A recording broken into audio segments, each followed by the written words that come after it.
اعوذ باللہ من الشیطان الرجیم بسم اللہ الرحمن الرحیم اذ قال یوسف لأبیہ یا ابت انی رأیت احد عشر کوکبا والشمس والقمر رأیتهم لی ساجدین۔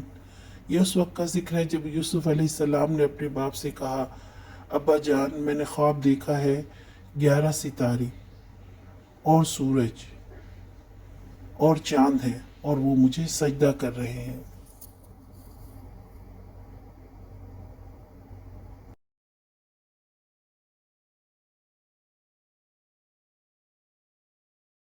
یوسف علیہ السلام کی عمر اس وقت 12 سال کے قریب تھی۔ لاڈ اور پیار سے کہا، اے میرے ابا جان میں نے خواب دیکھا 11 ستارے ہیں، سورج اور چاند مجھے سجدہ کرتے ہیں، جھکے ہوئے ہیں میرے سامنے۔ یہ نماز والا سجدہ نہیں ہے بلکہ سامنے جھکے ہوئے ہیں، یعنی کوئی چیز آسمان پر ہے اور وہ نیچے کی طرف جھکی ہوئی ہے۔ ستارے بھائی، چاند ماں ہیں اور سورج ان کے والد۔ یعقوب علیہ السلام سے ان کی محبت اور احترام ان کے خطاب میں تھا، جیسا انہوں نے کہا، اے میرے ابا جان۔ اس سے یہ بھی پتہ چلتا ہے کہ ایک نبی پیدائشی طور پر حلم اور علم والا ہوتا ہے۔